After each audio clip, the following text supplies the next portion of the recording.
जिंदाबाद, पर कुमारी मायावती जी जिंदाबाद, जिंदाबाद जिंदाबाद। काशी राम जी तेरी नेक कमाई, तूने साथी कौन जगाई, काशी राम जी तेरी नेक कमाई, तूने साथी कौन जगाई। वोट हमारा राज तुम्हारा, नहीं चलेगा नहीं चलेगा, वोट हमारा राज तुम्हारा, नहीं चलेगा नहीं चलेगा।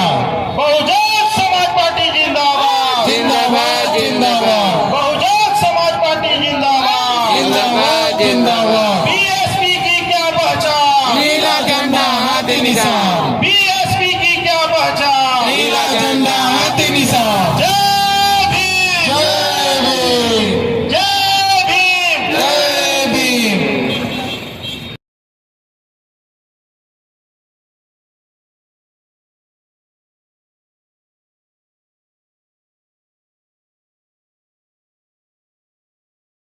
हम उसका बखान नहीं करते।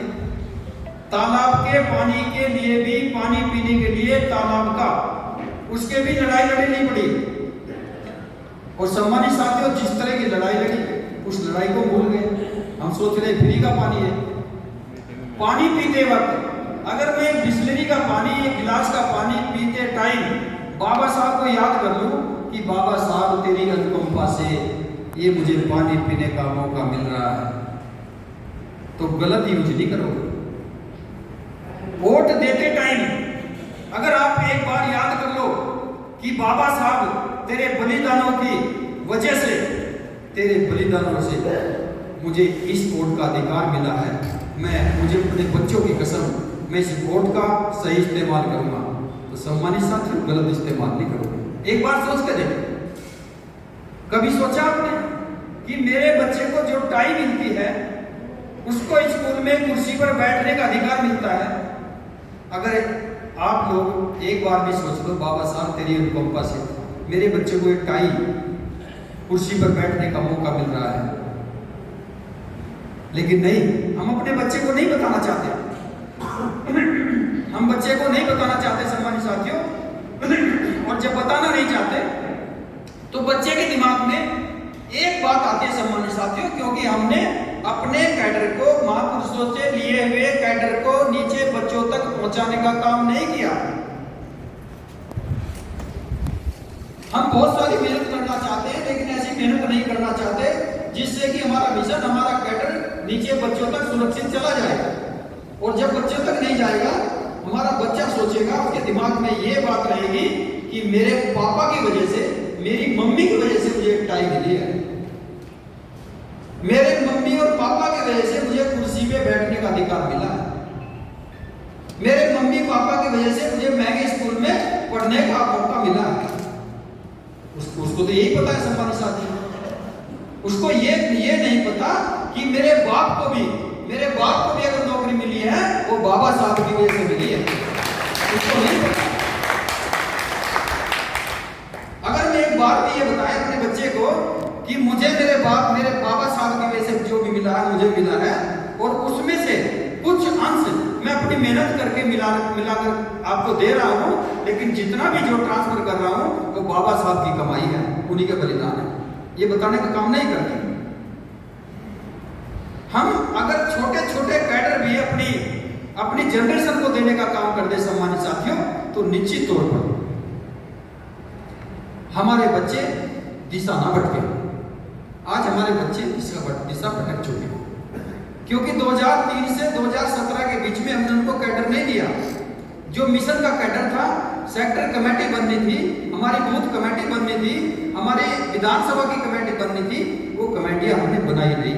हम 5 साल तक आपके बीच में बोलते रहते हैं सेक्टर बनाओ, बूथ बनाओ, लेकिन नहीं, आपको सुनना है और सुन करके अपने घर चले जाना है।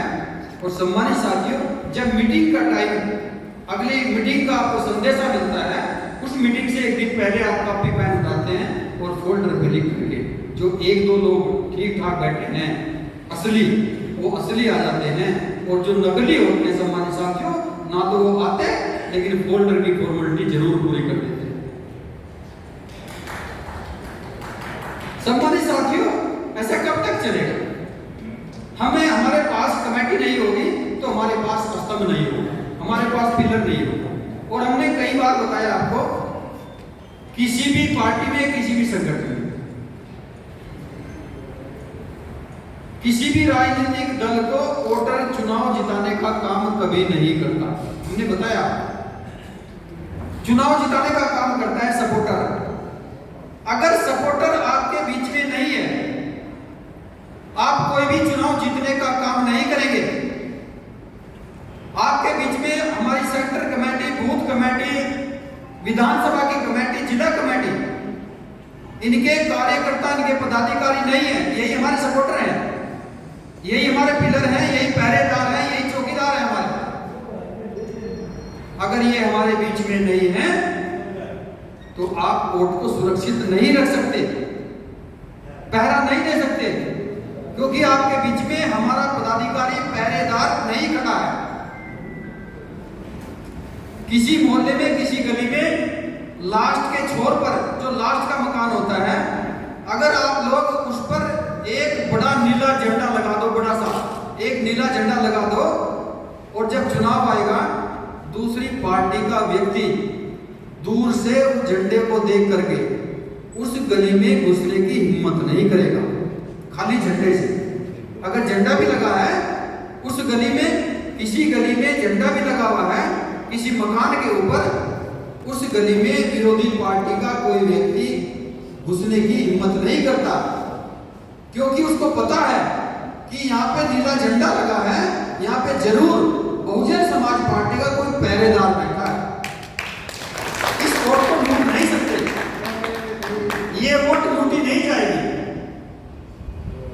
और ये जो कमेटियां हैं हमारे सम्मानित साथियों, ये जो स्ट्रक्चर बना है स्टेट से लेकर के बूथ लेवल तक का, सम्मानित साथियों, पूरे देश में सबसे पहले अगर कोई बूथ कमेटी, सेक्टर कमेटी, विधानसभा कमेटी, जिला कमेटी अगर किसी पार्टी ने बनाई थी, वो बहुजन समाज पार्टी ने मान्यवर साहब काशीराम जी की देन थी,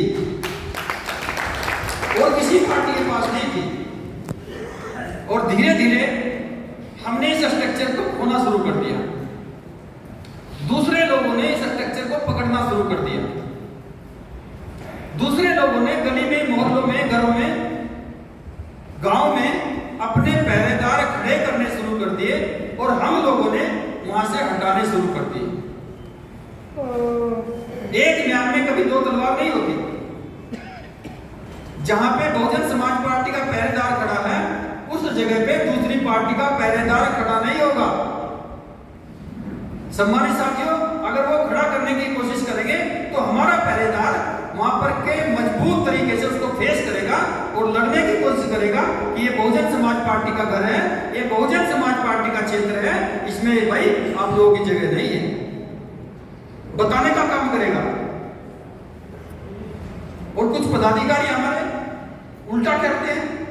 अगर किसी चौराहे पे, किसी चौक पे बहुजन समाज पार्टी की निंदा हो रही हो कि भाई बहुजन समाज पार्टी कमजोर हो रही है, तो हमारे कभी नहीं दिखाई, उस टाइम तो दिखाई नहीं कभी।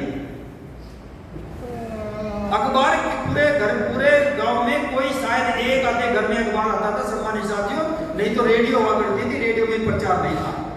फिर सरकार कैसे बन गई? सरकार बनी मान्यवर साहब श्री काशीराम जी ने और बहन जी ने, दोनों के आदेश के अनुसार जो भी सिस्टम फॉलो करने के लिए, जो भी संदेश नीचे आने का काम होता था, सम्मानित साथियों, गांव में, तो गांव के गरीब लोग चौपाल पे बैठ गए, शाम को, दिन में मेहनत करते थे, शाम को चौपाल पे बैठ गए या कहीं चौराहे पे खड़े हो गए, या दिन में कहीं खेत में घास काटने गए, फसल काटने गए, अपने डांगरों को घास के लिए जंगल में गए, तो जहां भी जाते थे चर्चा करते थे इस बात की कि भाई साहब काशीराम जी ने संदेश भेजा है कि सरकार बन सकती है बहुजन समाज पार्टी की, आप हाथी को वोट देना, हाथी का ध्यान रखना, इस तरह की संदेश आते थे। और सम्मानित साथियों, किसी जमींदार को भनक तक नहीं लगती थी हम प्रचार की चीज कर रहे हैं, कानों कान खबर नहीं थी।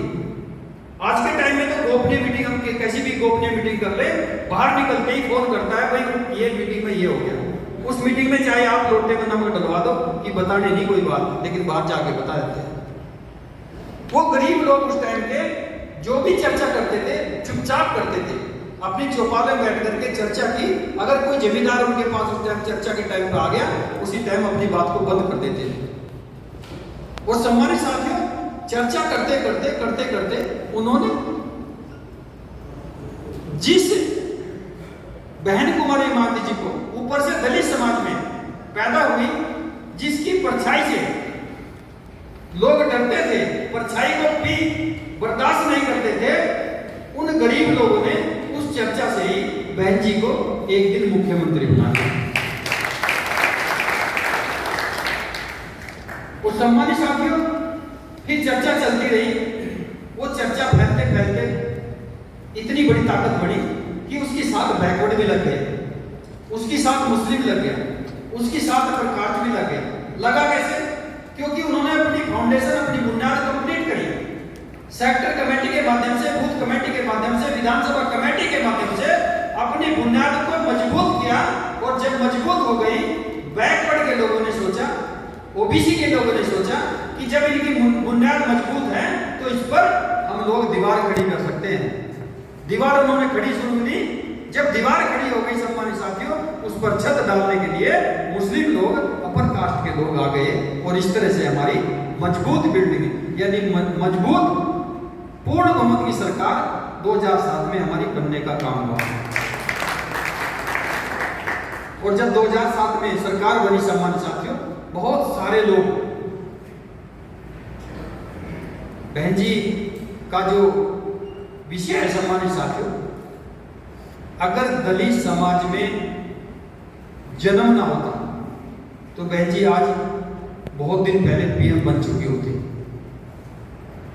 इसलिए जब पूर्ण बहुमत की सरकार बनी उत्तर प्रदेश में, बहुत सारे लोग हमारे बीच से संगठन निकालने में लग गए। छोटे छोटे संगठन हमारे बीच से पैदा करने के लिए, यानी कि बहुजन समाज पार्टी को तोड़ने के लिए छोटे छोटे संगठन पैदा किए।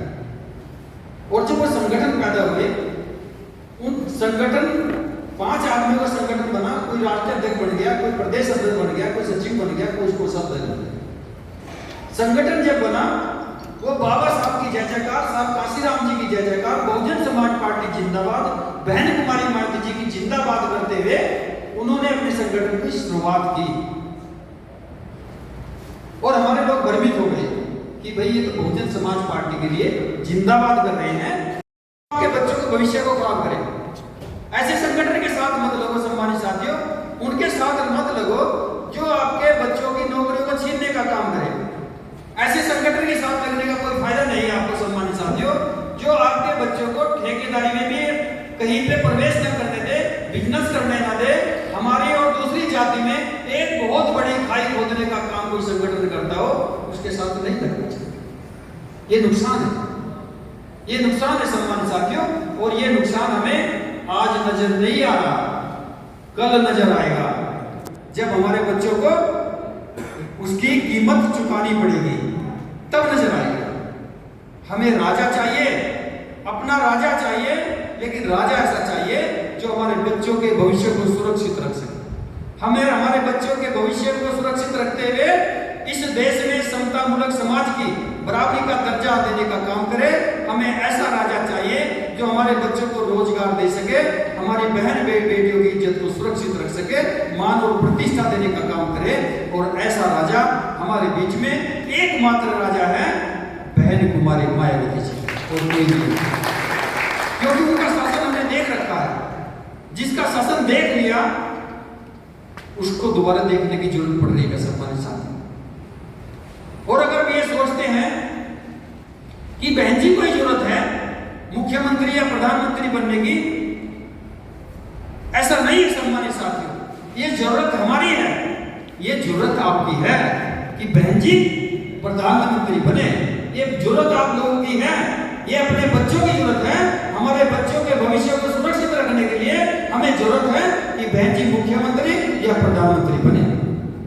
ये हमारी जरूरत है सम्मानित साथियों, और ये आपको करना पड़ेगा। नहीं करोगे तो आपके बच्चों को उसकी कीमत चुकानी पड़ेगी, और उसकी अगली पीढ़ी को गुलामी की कीमत चुकानी पड़ेगी सम्मानित साथियों। गुलामी में जाना ही पड़ेगा, क्योंकि बिहार में आपने देख लिया इस तरह से वोट के अधिकार को आपके कई शर्तें लगा करके जिसको आप पूरी नहीं कर सकते, वोट का अधिकार इनडायरेक्ट में सीए के माध्यम से, सीए का कानून इन्होंने लागू किया था, वो बीच में ब्रेक कर दिया था, लेकिन इनडायरेक्ट में बिहार में लागू करने का काम कर रहे हैं चुनाव आयोग के माध्यम से।